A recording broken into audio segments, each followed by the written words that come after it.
समझता फ्रेंड्स, नवरात्र शुरू हो गई है। आज नवरात्र का तीसरा दिन है। आज है गुरुवार और मंगलवार को पहला नवरात्र हुआ था 9 अप्रैल को, और 10 अप्रैल को दूसरा नवरात्र हुआ था, और तीसरा नवरात्र आज है गुरुवार को।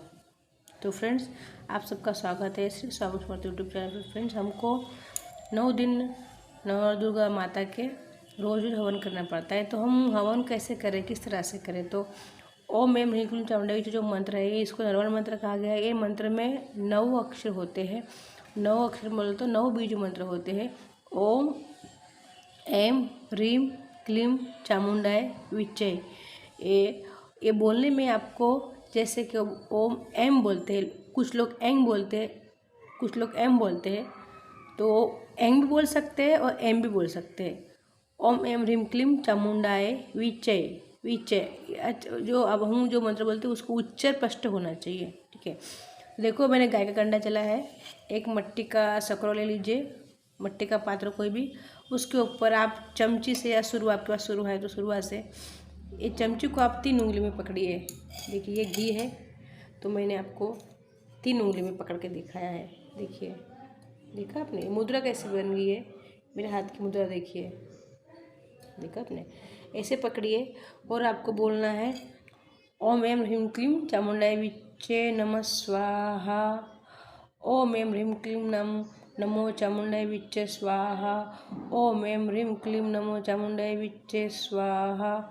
ऐसे आपको 1 से 8 108 इतने टाइम करना है। आपको ऐसा करने से आप सुबह 2 टाइम कर सकते हैं, और आप 2 टाइम से ज़्यादा 3 टाइम भी कर सकते हैं। जैसे आपकी सुविधा इस प्रकार से कीजिए, लेकिन ये करने से आपको जो आपके मंत्र की सिद्धि हो जाती है, मंत्र की साधना होती है। 9 दिन में जो भी हम पूजा कर्म कांड करते हैं, ये हमारे सभी सिद्ध हो जाते हैं। और फ्रेंड्स, मैं आपको एक विशेष जानकारी देती हूँ। हम जो नवरात्रि में अगर माँ राधा रानी का जो कृपा कटाक्ष स्तोत्र अगर पाठ करते हैं, 100 पाठ करते हैं, तो हमको साक्षात माता रानी दर्शन देते हैं, राधा रानी माँ। ठीक है, आपको समझ में आया मैं क्या बोल रही हूँ? मैं बोल रही हूँ कि हम नवरात्रि में अगर माता रानी के 100 पाठ, राधा रानी के राधा कृपा कटाक्ष स्तोत्र आता है, आप देख लेंगे यूट्यूब में, तो उसमें आपको PDF मिल जाएगा। वो अगर आप 100 पाठ करेंगे नवरात्रि में तो वो सिद्ध हो जाता है और राधा रानी आपके समक्ष आ जाती है। ये उपयोग फ्रेंड्स, ये जो प्रयोग किया हुआ है आज अवश्य कीजिए। और एक मेन बात फ्रेंड्स, आप माता को, जैसे कि हम घर स्थापन करते हैं, तो देखो दुर्गा सप्तशती का पाठ रोज कीजिए। इस प्रकार से माता की चौकी लगाइए, देखिए। और अगर आप अगर कंजर जिमाते हैं, अगर आपके घर में आप कंजर जिमाते हैं, तो इस प्रकार देखो घट रखिए, इस प्रकार से जवाहर रखिए और माता के पंचने रखिए। उसके बाद देखो ऐसे जवाहर देखो जवाहर ऐसे निकलने चाहिए, देखा आपने?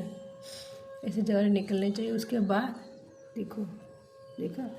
और आपको माता का सिंगार का सामान रखिए, जो आप सामान लाते हैं, चूड़ी वो सब। और आपको एक बात विशेष, आपको दुर्गा शक्ति को हमेशा ढक के रखना चाहिए। जो हम पूजा पाठ करते हैं उसका प्रदर्शन नहीं करना चाहिए। प्रदर्शन करने से हमको पूजा पाठ का फल कम मिलता है। ये बात का ध्यान रखिए। हम जो भी पूजा पाठ कर्मकांड करते हैं, इसको हमको जाहिरात करने की ज़रूरत नहीं है। हमको फल मिलता है वो उतना ही बस है। हमको लोगों के सामने प्रदर्शन नहीं करना है कि हम कितना पूजा पाठ करते हैं, कितना नहीं।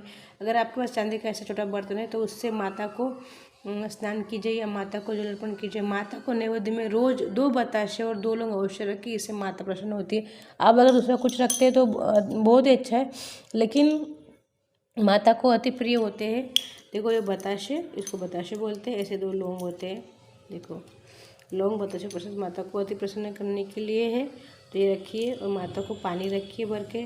आप गुलाब जल से माँ को स्नान कर सकते हैं। माँ के पानी में जो पीने का पानी है माँ को, उसमें आप गुलाब जल की बूंदे, इलायची डाल सकते हैं। आप जितनी चाहे उतनी अच्छी सेवा कर सकते हैं माँ को। फ्रेंड्स, आपको जानकारी पसंद आए तो चैनल को सब्सक्राइब कीजिए, शेयर कीजिए। फ्रेंड्स, श्री स्वामी समर्थ।